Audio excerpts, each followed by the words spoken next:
En RDC, les Nations Unies exigent la publication d'un calendrier électoral à 6 mois de la présidentielle. Pour les autorités congolaises, il s'agit d'une violation de l'indépendance de la CENI. Au Burkina Faso, l'opposition dénonce une aggravation de la corruption et critique une passation de marché de plus de 7 000 milliards de francs CFA par des procédures dites de gré à gré.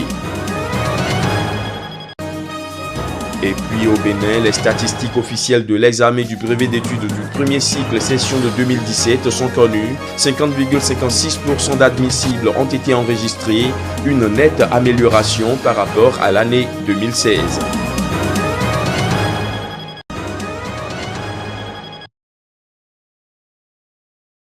En République démocratique du Congo, les Nations Unies ont exigé samedi à Kinshasa la publication d'un calendrier électoral officiel à 6 mois de la date prévue pour l'organisation de la présidentielle et des législatives.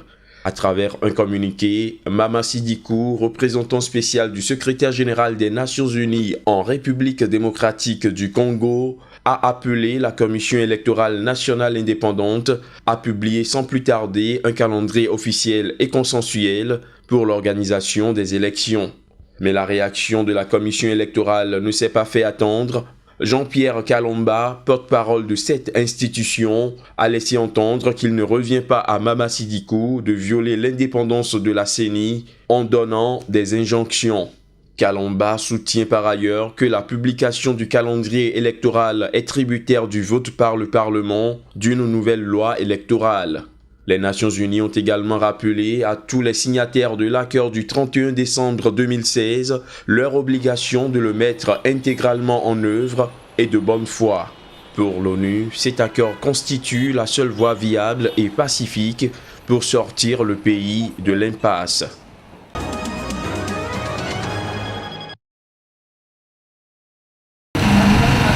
Maladie à virus Ebola en République démocratique du Congo. 7 semaines après sa déclaration dans une zone enclavée du nord-est du pays, les autorités congolaises ont annoncé samedi à Kinshasa la fin de l'épidémie. Au mois de mai, plus précisément au 12e jour, les autorités avaient affirmé que le pays faisait face à une épidémie d'Ebola. Mais samedi, le ministre congolais de la Santé, Oli Ilunga, a expliqué à la presse que depuis le 2 juin, aucun nouveau cas confirmé de fièvre hémorragique à virus Ebola n'avait été enregistré dans le Bas-Ouélé, la durée d'incubation du virus Ebola étant de 21 jours. Le ministre a indiqué que 105 patients suspects qui répondaient à la définition des cas ont tous été testés négatifs. Toutefois, la stabilisation et la résilience du système de santé de la province du Bas-Ouélé doivent être de mise. C'est la 8e épidémie d'Ebola en République démocratique du Congo depuis la découverte de ce virus sur son sol en 1976. 4 vies y sont passées.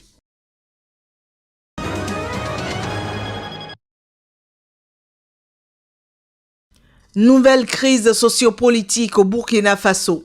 L'opposition burkinabé a donné de la voix samedi. Elle dénonce l'aggravation de la corruption dans le pays. Sur orbite, une passation de marché de plus de 7 000 milliards de francs CFA par les procédures dites de gré à gré. Le phénomène croît gravement dans ce pays qui se relève à peine de profondes turbulences dont la substance est l'insurrection de 2014.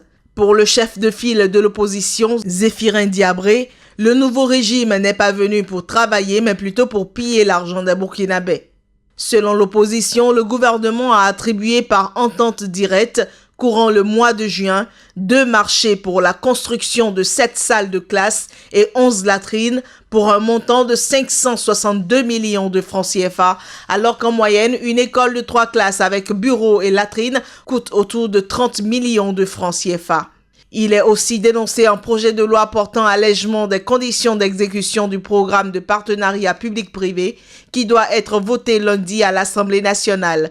L'opposant persiste et signe. Ce projet de loi est une manière de contourner les règles de transparence et permettre de distribuer des marchés de plusieurs milliers de milliards de francs CFA à des copains, porte-noms et autres compagnons politiques. Dans le projet de loi transmis à l'Assemblée nationale, le gouvernement explique qu'il va permettre le recours à la procédure d'entente directe pour plus de célérité dans la procédure de passation de contrats ayant un impact immédiat sur la croissance et les conditions de vie des populations.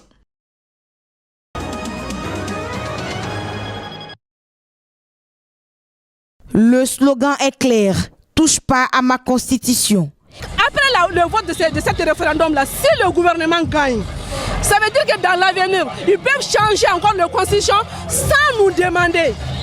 Sans nous demander, on dit non et non et non. Le président, on lui demande de retirer purement et simplement cette constitution pour la paix et la sécurité du pays. Ils étaient des centaines à prendre d'assaut la place du cinquantenaire de Bamako pour réaffirmer leur désaccord au projet de révision constitutionnelle.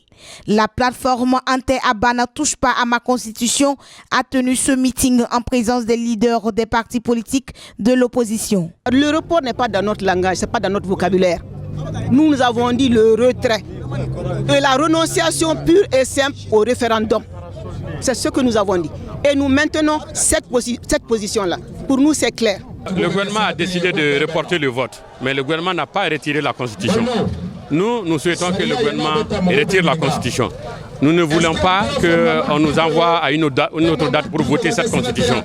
Parce que pour nous, voter cette Constitution-là correspond vraiment à trahir le pays. Disons que la plateforme Ante-Aba ne touche pas à ma Constitution créée le 8 juin dernier est composée de 40 partis politiques et des associations de la société civile. Elle a pour objectif le retrait pur et simple du projet de révision constitutionnelle.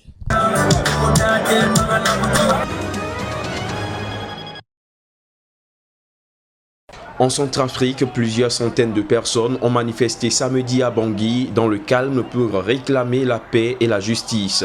Ces manifestants étaient pour l'essentiel originaires des villes de Bria et Bangassou, théâtre ces dernières semaines de violences meurtrières.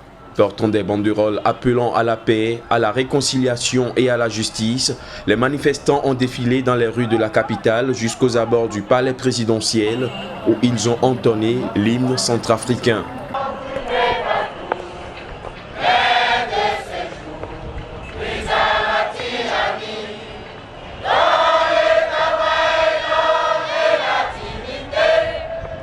Ce sont les ressortissants de la région numéro 6, c'est-à-dire la Basse-Koto, le Mbomu, le Ombomu, et tous les Centrafricains de bonne volonté qui ont voulu s'associer à nous.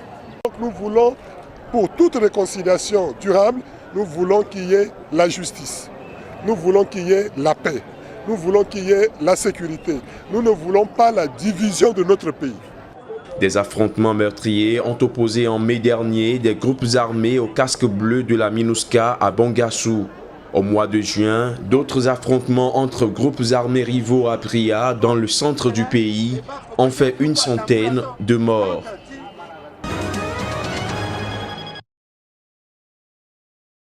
Nous avons eu pour cette année 225 322 candidats qui se sont inscrits.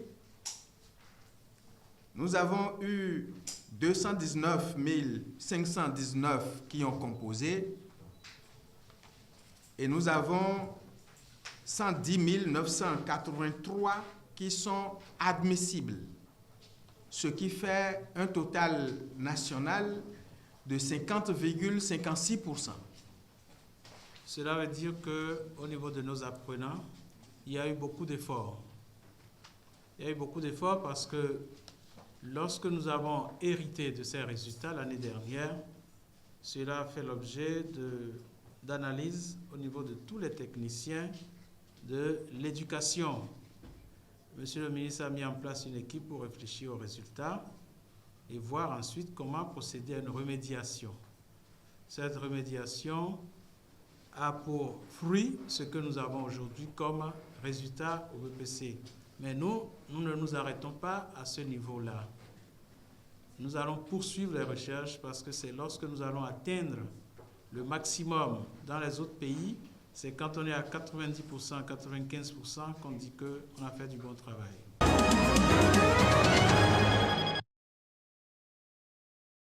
M. Bruno Amoussou, se prévalant de la qualité de président du PSD, a saisi le tribunal au fin d'interdire la tenue du congrès extraordinaire organisé par le bureau exécutif national du parti au motif fallacieux que la mésintelligence générale entre les instances du parti et les militants est susceptible de troubler l'ordre public et social. La demande de M. Bruno Amoussou, introduite le 29 juin, a reçu une réponse favorable et l'ordonnance du président du tribunal a été délivrée le même jour. Le président Emmanuel Golou a introduit une requête de levée de cette interdiction auprès du même tribunal le 30 juin et n'a pu obtenir satisfaction jusqu'à 7 heures du 1er juillet 2017 où nous vous parlons. Eu égard à ce qui précède, le bureau exécutif national, respectueux des lois de la République du Bénin, réuni en sa séance du 1er juillet 2017, a décidé 1. De prendre acte de l'ordonnance d'interdiction du congrès extraordinaire. 2. De reporter sine die la tenue du dit congrès.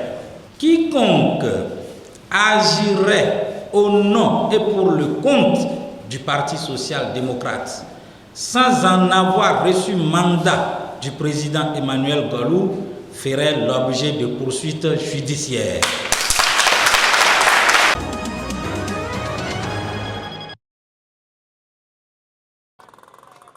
Figés sur les grandes avenues de Monrovia au Libéria, voici les hommes sandwich nouvelle génération. Excitent les costumes, les messages publicitaires sont peints à même la peau. Ici, comme dans de nombreux pays d'Afrique de l'Ouest, la peinture corporelle fait partie des rites traditionnels. Mais c'est dans les années 90 que la pratique gagne l'espace public, avec les mascottes d'équipes de foot peinturlurées dans les stades. Une tendance qui a largement dépassé le domaine du sport. C'est quelque chose que j'ai commencé en décembre 2013. J'ai eu cette idée subitement et je suis moi-même surpris qu'elle ait pris ces proportions.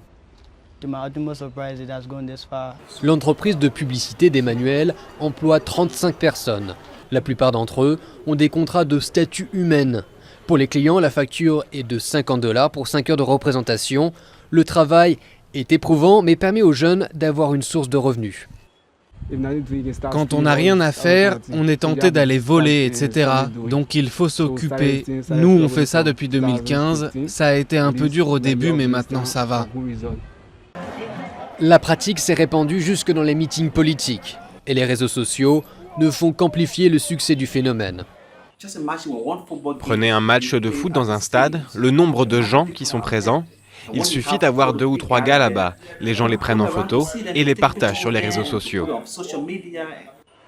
Ils sont déjà plusieurs dizaines à exercer la profession de statut humaine à Monrovia. Et leur nombre n'est pas près de diminuer.